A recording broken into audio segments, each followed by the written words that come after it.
tentang konten-konten yang berisi DFK, disinformasi, fitnah dan kebencian, yang makin ke sini itu nggak hanya makin serius tapi makin profesional, seru ya, dan diskusi lumayan intensif dengan Mas Wamenkom Diji, dan kita bertemu dalam satu keprihatinan yang sama. Kita ketemu dalam satu keprihatinan yang sama tentang kondisi ruang digital kita saat ini, terutama informasi-informasi yang beredar, termasuk juga informasi yang beredar soal pemerintahan. Kami beberapa waktu ini memang memantau, teman-teman Komdiji juga memantau, bahkan jumlahnya kalau di Komdiji itu ada, tentang konten-konten yang berisi DFK, disinformasi, fitnah dan kebencian, yang makin ke sini itu nggak hanya makin serius tapi makin profesional, ya, makin profesional. Dan ini bisa saja tidak hanya membuat kegaduhan tapi juga meresahkan, bisa memecah belah bangsa, bahkan bisa menghambat pembangunan kita. Kantor PCO sebenarnya sudah membuat semacam cek fakta. Teman-teman juga ada yang pro kontra lah dengan cek fakta yang dibuat oleh PCO. Tapi maksud kita membuat cek fakta itu adalah untuk meminimalisir dampak dari disinformasi, fitnah dan kebencian. Dua yang terakhir yang kita buatkan kontra DFK-nya, mungkin teman-teman juga lihat, adalah kan pernah ada Ibu Menteri jadi korban deepfake, dan itu memunculkan kemarahan yang luar biasa. Padahal Ibu Menterinya dibuatkan deepfake-nya palsu lah, tidak ada ngomong begitu, tapi kemudian, dan ini tapi kebencian kayak gini kan ditumpuk terus menerus. Jangan dipikir kalau sudah selesai satu masalah kemudian udah hilang begitu aja, dia kan menumpuk terus menerus tuh. Atau ada kemarin ada teman dari sebuah pusat studi bilang, gaji pejabat ini nggak bayar pajak katanya. Bupati, gubernur, menteri, presiden itu nggak bayar pajak gajinya katanya. Ini kan penyesatan. Dia nggak deepfake tapi dia ngomong beneran, tapi ini juga penyesatan dan diberi panggung lagi terhadap penyesatan-penyesatan. Padahal aturannya jelas kok, peraturannya jelas kok, bahwa semua pendapatan, kan kita nggak cuma gaji, semua penghasilan yang kena pajak ya pasti akan dipotong pajak gitu, kecuali yang gajinya tidak kena pajak, kan memang ada yang PTKP, penghasilan tidak kena pajak. Nah, konten-konten seperti ini ada mungkin puluhan ribu, dan itu mendapatkan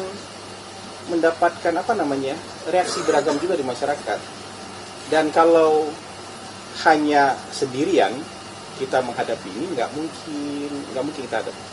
Sejauh ini konten DFK-nya kantor komunikasi mungkin baru 62 tema, sementara tiap hari produksinya banyak sekali. Makanya kita apresiasi sekali sama teman-teman media yang sudah punya kanal serupa, yang sudah juga punya kanal cek fakta. Dan buat teman-teman yang belum, kita juga mendorong teman-teman media yang belum punya kanal cek fakta juga membuat kanal yang serupa, kanal cek fakta. Supaya apa?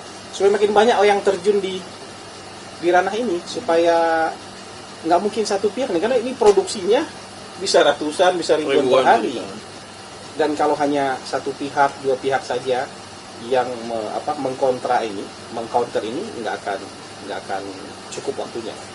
Jadi teman-teman yang sudah punya kita apresiasi, teman-teman media yang belum punya kanal cek fakta kita dorong untuk juga punya kanal serupa. Karena PCO sebenarnya, pemerintah nggak mau memonopoli cek fakta, tapi kan harus ada yang memulainya, harus ada yang menginisiasinya. Dan kita berharap teman-teman juga punya keinginan yang sama untuk membuat kanal cek fakta. Karena kalau tidak, teman-teman, ini masyarakat kita lama-lama akan terjerumus ke dalam namanya, saya suka dengan istilah 3 huruf, namanya KJR. KJR itu dalam bahasa Inggris knee jerk reaction. Jadi kalau kalian ke dokter saraf, dipukul sini tuh, tendon sini tuh dipukul, otomatis bereaksi. Nggak lewat sini, nggak lewat otak, dia otomatis bereaksi. Jadi banyak di kita itu ketika ada konten lewat, kita nggak mikir, nggak cek ulang, nggak lihat-lihat lagi berita yang sebenarnya, langsung bereaksi. Lihat satu konten langsung bereaksi. Kayak orang diet, tapi dietnya nggak pas ini. Kalau diet makanan oke lah, saya kayaknya perlu diet makanan nih. Mas Wamen juga perlu diet makanan.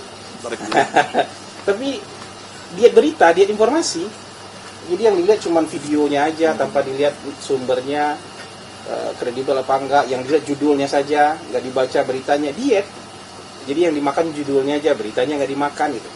Kadang-kadang kan judul kan juga kadang-kadang dipoles sedemikian rupa supaya menarik kan gitu. Jadi, nah itu keprihatinan kita. Nah, tadi kita ketemu nih dengan Komdigi. Kalau kita misalnya tidak bersinergi, tidak hanya pemerintah tapi juga dengan teman-teman media, bangsa kita pasti akan terpuruk ke dalam perpecahan kebencian. Karena materi-materi materi-materi yang membuat emosi ini ternyata laku, cukup laku gitu, cukup laku, banyak peminatnya. Dan itu tadi knee-jerk reaction itu, bereaksi tanpa pakai mikir gitu. Begitu udah lihat, oh ya udah, apalagi kontennya kebencian terhadap pemerintah, udah langsung marah-marah aja. Kayak konten-konten misalnya waktu demo di Pati dibilang ada yang meninggal, kantor kita udah langsung ditanya tuh, bagaimana pendapatnya demo di Pati ada yang meninggal. Kita udah, nah ada yang meninggal, kita cek sana sini, ternyata nggak ada yang. Nah ini kan bahaya. Itu kan dilakukan biasanya untuk menyulut emosi, atau demonstrasi bilang ini sudah begini, ini sudah begini, ya, ini yang dipukulin, ini begini. Jadi bahkan sekarang dengan kecanggihan teknologi, tiap sebentar kena konten AI kita. DPR dibikin penuh, tapi semuanya AI, ya. Terus demonstrasi di mana dikira seolah-olah ada di Jakarta, ada deepfake, ada AI, ada komen-komen pakai bot. Jadi kalau satu konten langsung diramein juga pakai komen-komen kebencian di bawahnya. Nah ini tadi kita tanya kita diskusi dengan teman-teman Komdigi sebagai regulator di ruang digital yang juga punya instrumen untuk menegakkan enforcement lah di ruang digital itu bagaimana. Jadi itu tadi yang hasil diskusi kita dengan Wamen Komdigi, dan sangat produktif sekali. Dan Mas Wamen tadi juga ternyata punya temuan keprihatinan yang sama, sehingga ini harus dijalankan sama-sama. Jadi penyadaran, edukasi dijalankan, ya, konten-konten yang meluruskan dan sifatnya edukatif kita jalankan, tapi penataan ruang digitalnya itu harus dijalankan juga gitu, tadi dari Mas Wamen disampaikan.